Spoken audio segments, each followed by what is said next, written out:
Fleet Commander Zarlon Vex stared at the holographic display, his four eyes blinking in asynchronous disbelief. The invasion of the insignificant blue planet called Earth had been proceeding exactly according to the strategic simulation, until it wasn't. "Someone explained to me," Zarlon said, his voice deceptively calm, "how our entire Northern Hemisphere assault force was just disabled?" The bridge crew of the flagship Inevitable Conquest shifted uncomfortably in their exoskeletons.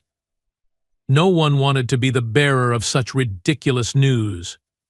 Finally, Strategic Officer Plex Tora cleared her throat. "Sir, it appears that a single human has found a weakness in our biomechanical interface systems."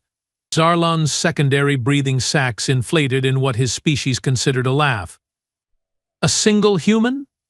Please tell me this is some elaborate joke to celebrate my 700th orbital cycle." "I wish it were," Commander Plex replied, her tentacles nervously coiling around her data tablet. "The human's name is Dr. Amanda Reeves. She's a neurobiologist specializing in something they call electromagnetic brain wave patterns. But apparently she discovered that our neural control systems operate on a frequency that can be disrupted by a specific modulated signal. And this, Dr. Reeves, she did this alone? Without their military." Zarlon's voice had risen an octave, a sign of extreme stress in his species. "Yes, sir. According to our intelligence, their military leadership dismissed her theories as, and I quote, absolute crackpot nonsense." The commander slumped back in his gravity chair. The galactic hegemony had conquered 37 sentient civilizations across 3 spiral arms of the galaxy. Their technology was thousands of years beyond these primitive humans. Their invasion force numbered in the millions. And now he would have to report to the Supreme Overlord that they had been thwarted by one single human. "Show me this, Dr. Reeves," he ordered. The main view screen flickered to life, showing surveillance footage of a human female with curly red hair tied back in what humans called a ponytail. Wearing what appeared to be sleeping clothes decorated with small cartoon representations of felines and drinking from a mug labeled "Science, it works, bitches." "That is our nemesis?" Zarlon couldn't believe his 4 eyes. "She doesn't even have proper battle attire." "Sir," Communications Officer Nix Qualler interrupted, "we are receiving a transmission from Earth." It's her. Put it through," Zarlon growled. The screen changed to show Dr. Reeves, now sitting in what appeared to be a small laboratory. She was smiling. "Hello, alien invasion force," she said cheerfully, waving at the camera. "I'm Dr. Amanda Reeves. I hope you don't mind me reaching out. But I figured we should talk about the fact that I just shut down your entire Northern Hemisphere attack squad with my little homemade device here." She held up what looked like a cobbled-together mess of circuitry and blinking lights. Zarlon's facial ridges flushed purple with rage. "Human. Do you have any idea who you are dealing with? We are the galactic hegemony. We have turned civilizations far more advanced than yours into cosmic dust." "Yeah, about that," Dr. Reeves said, taking a sip from her mug. "I have been looking at the data from your disabled ships, and I have got to say, for an allegedly advanced alien civilization, your neural interface design is surprisingly, how do I put this nicely? Outdated? Like, I could have designed something more sophisticated during my undergraduate years. And I spent most of those drunk." The bridge fell deadly silent. No one had ever spoken to Commander Zarlon Vex like this. "You will regret your insolence, human," Zarlon hissed. "This minor setback means nothing. We have millions more troops and ships at our disposal. All using the same neural interface technology, I presume?" Dr. Reeves asked, raising an eyebrow. "Because if so, I have got bad news for you. I have just uploaded my disruption signal to every broadcasting station on Earth. Any of your forces that come within range of our planet will find themselves experiencing what I believe your species would call a catastrophic neural feedback loop. Basically, your troops will feel like their brains are being tickled by angry porcupines. Not lethal, but definitely unpleasant." Science Officer Mech Zorn approached the commander, whispering urgently, "Sir, she's not bluffing. Our scouts report that the disruption signal is indeed being broadcast globally. Any approach to the planet would result in immediate neural system shutdown. Zarlon felt a migraine forming in all three of his brain lobes. This was unprecedented. This was humiliating. This was going to look terrible on his performance review. "What do you want, human?" he finally asked. "Want? Oh, I don't want anything," Dr. Reeves replied, looking genuinely surprised. "Well, maybe for you to go away and leave our planet alone? But mainly I was just defending my home. You know, like any sentient being would do when faced with an invading alien armada. Pretty standard stuff." "This is not over," Zarlon threatened, though even to his own ears it sounded hollow. "Actually, it kind of is," Dr. Reeves countered. "But hey, before you go, would you mind answering some questions? I'm dying to know about your faster-than-light travel methods. Our physics models suggest it's impossible, but clearly you have figured something out. Professional curiosity, you understand. The absolute audacity of this human." Zarlon was about to cut the transmission when Intelligence Officer Drev Cooler burst onto the bridge. "Commander." "Urgent news," Drev exclaimed, his sensory tendrils quivering with excitement. "We have intercepted communications from the human governments. They are still unaware of Dr. Reeves's success. They think their experimental weapons satellite caused our retreat." Zarlon's ridged forehead creased in confusion. "They don't know." "No, sir. Dr. Reeves has been working completely independently. Her signal piggybacked on their regular broadcasting networks without their knowledge. The human governments are currently congratulating themselves on repelling us." A slow, malicious smile spread across Zarlon's face. "So, Dr. Reeves, your own species doesn't even know of your achievement. How unfortunate." Dr. Reeves shrugged. "Yeah, well, that's bureaucracy for you. I tried telling them 3 months ago when I first detected your approach, but got laughed out of every government office. Something about proper channels and security clearance, so I decided to handle it myself." "And now they will never know it was you," Zarlon said, feeling a petty satisfaction. "Do I look like I care about credit?" Dr. Reeves laughed. "I'm a scientist. I care about results. Earth is safe and I got some fantastic data on alien neural technology. But I call that a win-win." Zarlon had never encountered such a frustrating being. She had single-handedly defeated their invasion, and she wasn't even seeking recognition. Retreat to the outer solar system, he ordered his crew. "We need to regroup and reassess." "Running away so soon?" Dr. Reeves asked. "That's a shame. I was hoping to learn more about your species. Your biology must be fascinating." "This is not retreat, human. This is strategic repositioning." Sure. Call it whatever makes you feel better. Anyway, if you change your mind about that peaceful cultural exchange, you know where to find me. Oh, and I have set up the disruption signal to automatically strengthen if it detects any more of your ships approaching. It's just FYI. The transmission cut off, leaving Zarlon staring at a blank screen. For the first time in his 300-year career, he had no idea what to do next. "Sir?" Plex prompted gently. "Your orders." "Contact Supreme Overlord Kraz," Zarlon said grimly. Tell him we have encountered an unexpected complication." Supreme Overlord Kraz was not taking the news well. "You mean to tell me the ancient alien ruler wheezed through his life support apparatus that our invasion of this primitive planet was halted by one single human?" Zarlon stood at rigid attention in the holographic communication chamber. "Yes, Supreme Overlord, a scientist named Dr. Amanda Reeves. And our military intelligence did not detect this threat beforehand.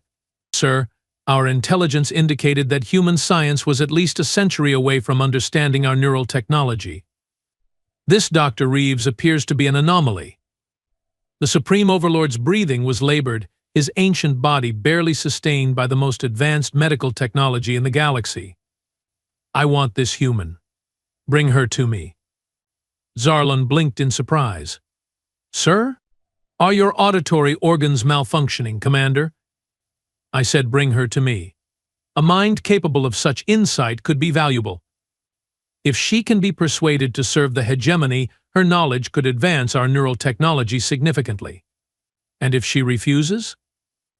The Supreme Overlord's mouth twisted in what might have been a smile. Then we will extract the knowledge directly from her brain.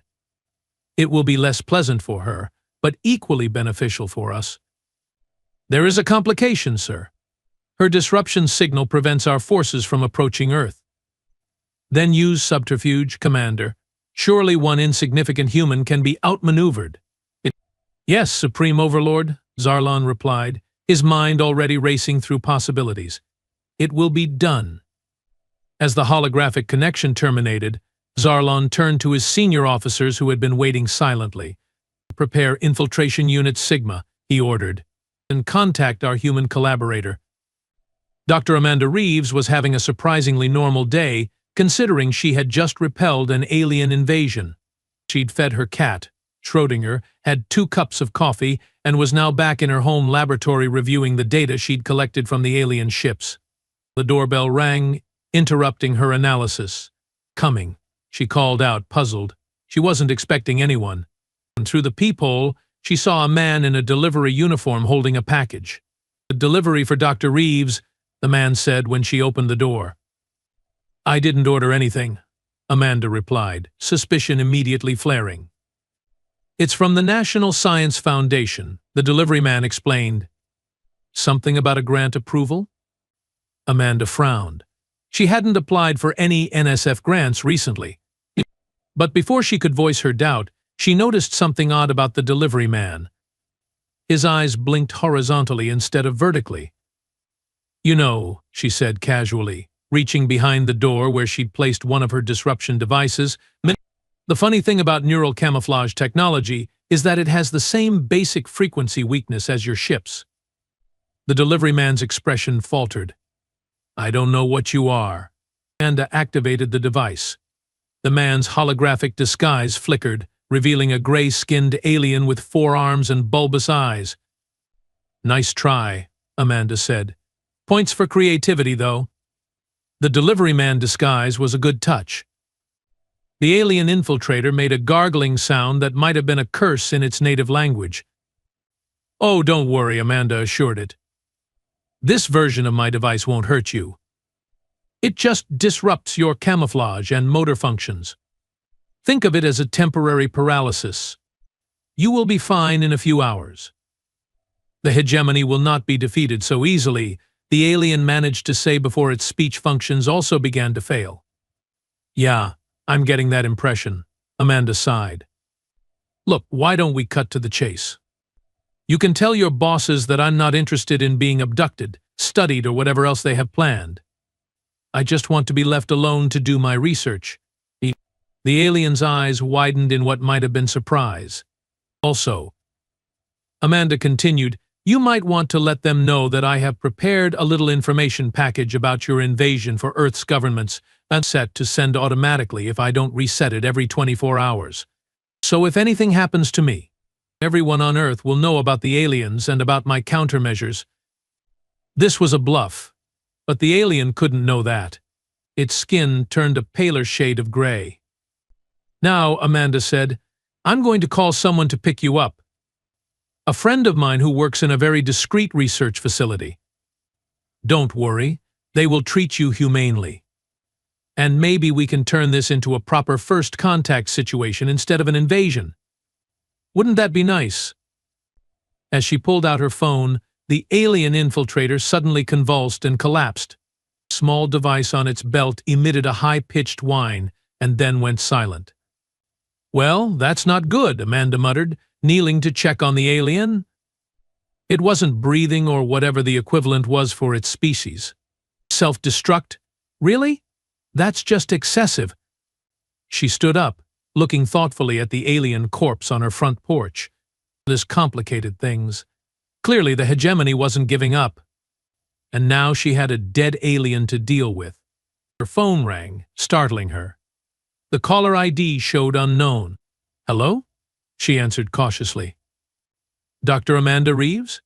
a male voice asked. "Who wants to know?"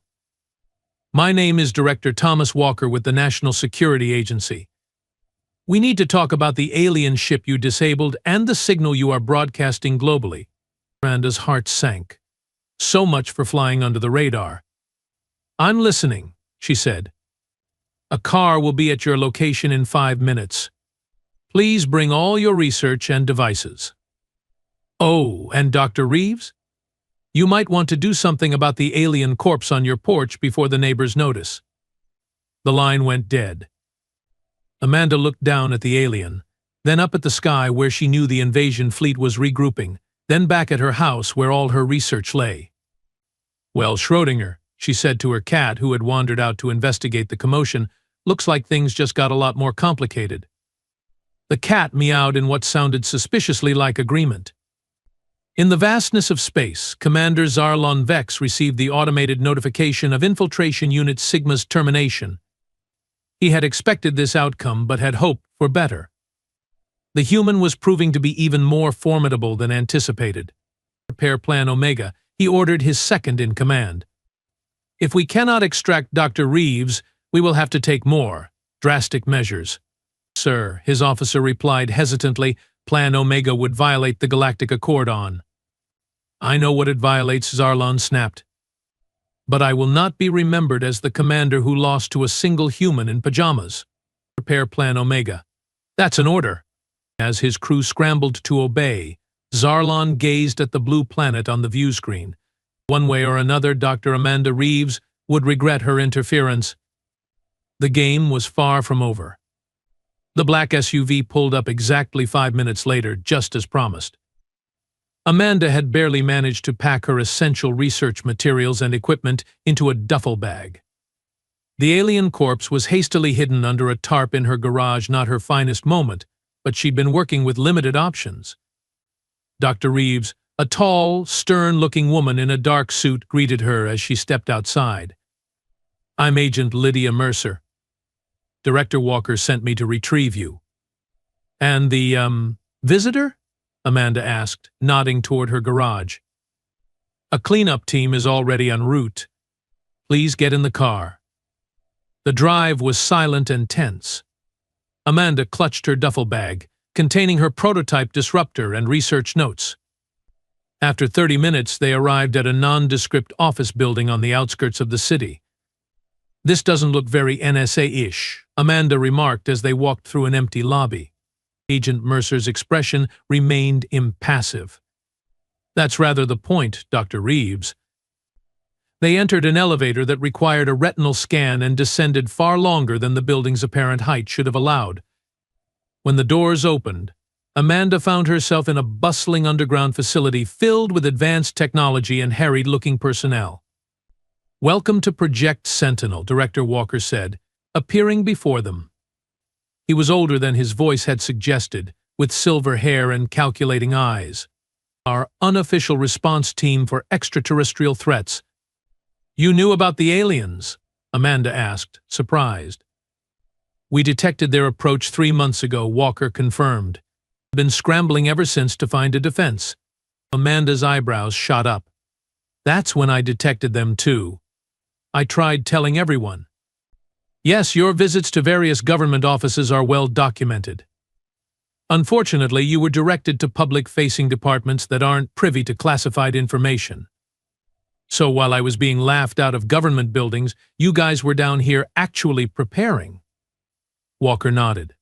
"And then suddenly, the invasion force retreated. We thought our experimental satellite weapon had worked, but the timing didn't match. That's when we started looking for other explanations and found your unusual signal piggybacking on global broadcast frequencies." He gestured for Amanda to follow him into a large situation room dominated by screens showing the alien fleet's position beyond Mars. "Impressive work, especially for someone working alone with limited resources," Walker admitted. "But we have a problem. The aliens are moving again, and our analysts don't think they are leaving." In the command center of the inevitable conquest, Zarlon Vex reviewed the final preparations for Plan Omega.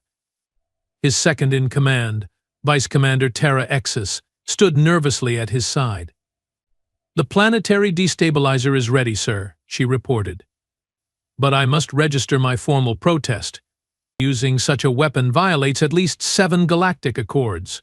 Your protest is noted, Zarlon replied coldly, and ignored. If we cannot capture this human and her technology, we will make an example of her world. The destabilizer won't destroy the planet, Terra reminded him. It will merely trigger catastrophic tectonic activity. Billions will die, but the planet itself will remain for eventual colonization. Precisely. A perfect compromise between vengeance and practicality. Zarlon's mandibles clicked with satisfaction. Begin the targeting sequence. Focus on the major fault lines of their continental plates. But as his crew moved to obey, Zarlon's communication console chimed. Incoming transmission, sir. It's from the Galactic Council. Zarlon froze. The Council rarely involved themselves in military operations. Put it through. The holographic form of Council Elder Vox Nera materialized, her ancient, translucent body glimmering with bioluminescent patterns indicating extreme displeasure. Commander Vex, she began without preamble, the Council has received disturbing reports about your intended use of a planetary destabilizer against the species classified as humans. Elder Nara, Zarlon said, trying to maintain his composure. The situation requires extreme measures. This planet harbors a technology that threatens the entire hegemony. So your solution is to commit genocide? The Elder's bioluminescence pulsed dangerously. The Council does not agree. A formal inquiry has been opened into your conduct. Furthermore, the human known as Dr. Amanda Reeves has been granted emergency protected status under the Sentient Innovation Preservation Act. What? Zarlon couldn't contain his outrage. That law is meant to protect unique cultural artifacts, not troublesome scientists. The Council disagrees. Dr. Reeves represents a unique intellect whose innovations qualify for protection. You are hereby ordered to cease all hostile actions against Earth immediately. With all due respect, Elder, this human has single-handedly defeated our invasion force. The embarrassment alone is preferable to the consequences of defying the Council. Elder Nara finished firmly. Effective immediately, I am assuming direct oversight of this situation. Stand down, Commander, or face immediate removal and prosecution. The transmission ended, leaving Zarlon staring at empty space, his 4 eyes blinking in astonished fury. Sir? Terra ventured cautiously. Your orders? For several moments, Zarlon said nothing. Then, with visible effort, he straightened his posture. Stand down the destabilizer. It seems we will need to try diplomacy. He spat the last word as if it tasted foul. Back on Earth, Amanda was reviewing the schematics for the government's failed defense systems when alarms began blaring throughout the facility. They are on the move again, Walker announced, striding into the room. Multiple ships breaking formation. Coming toward Earth? Amanda asked, immediately reaching for her disruption device. No, they appear to be leaving, all except for one large vessel, which is maintaining position just beyond lunar orbit. A communications officer called out, Sir, we are receiving a transmission from the remaining ship. They are requesting a meeting? Walker and Amanda exchanged surprised glances. Put it through, Walker ordered. The main screen flickered to life, showing Commander Zarlon Vex. He looked distinctly unhappy. Greetings, humans, he said stiffly. By order of the Galactic Council, I am required to inform you that hostile actions against your planet have been suspended. The Council wishes to establish diplomatic relations with Earth, with particular focus on scientific exchange. Amanda couldn't help herself. Did you get in trouble with your bosses? She asked, grinning. Zarlon's facial ridges darkened. Dr. Reeves. I might have known you'd be involved in this communication as well. The Council seems to find your particular brand of scientific impertinence valuable. Wait, Amanda said, her grin fading. How does the Council even know about me? A new figure moved into the frame beside Zarlon, a luminous, almost transparent being whose body pulsed with patterns of light. "Because we have been observing your species for some time, Dr. Reeves," the being said. "I am Elder Vox Nara of the Galactic Council. Your solution to the hegemony's neural interface vulnerability was most impressive." Walker stepped forward. "I'm Director Thomas Walker of Earth's Defense Forces. May I ask why the Council intervened?"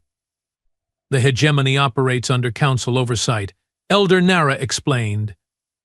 "Commander Vex exceeded his authority in planning this invasion, and especially in his response to Dr. Reeves's defense system. We only became aware of the situation when he attempted to deploy a prohibited weapon." Amanda's eyes widened. "You were going to what now?" she asked Zarlon. The alien commander avoided her gaze. "Tactical planetary adjustment," he muttered. "He was going to trigger earthquakes across your major fault lines," Elder Nara clarified. "Wow," Amanda said. "Sore loser much?" "Dr. Reeves," Walker cautioned quietly. Elder Nara's bioluminescence pulsed in what might have been amusement. "The Council has granted you protected status, Dr. Reeves, under our Sentient Innovation Preservation Act. Your insights into neural interface technology could benefit many species across the galaxy." "Protected status?" Amanda repeated. "Does that mean I get diplomatic immunity from Grumpy Four Eyes here?" Zarlon made a strangled sound of outrage. "Essentially, yes," Elder Nara confirmed. "Commander Vex will be returning to hegemony space immediately. I will remain as interim ambassador until formal diplomatic relations can be established." Walker looked stunned. "So just like that, we are being welcomed into galactic society?" "Not precisely," Elder Nara said. "Earth as a whole remains under observation status. But Dr. Reeves has earned special consideration. We would like to invite her to present her findings to the Council's Science Directorate." "Me? Go to space?" Amanda couldn't contain her excitement. "To an alien science conference. Are you kidding? When do we leave?" Amanda, Walker interjected. "We need to discuss this. The security implications alone." Director Walker, Elder Nara interrupted gently. "I understand your caution. But consider the alternative. The hegemony will return eventually, with technology modified to resist Dr. Reeves's current disruption method. Your planet needs allies and advanced technology. This is an opportunity for both." Walker hesitated, then nodded slowly. "We will need to brief our world leaders, of course. I will transmit formal diplomatic credentials shortly." Elder Nara's form glimmered. "And Dr. Reeves?" "Please bring your cat."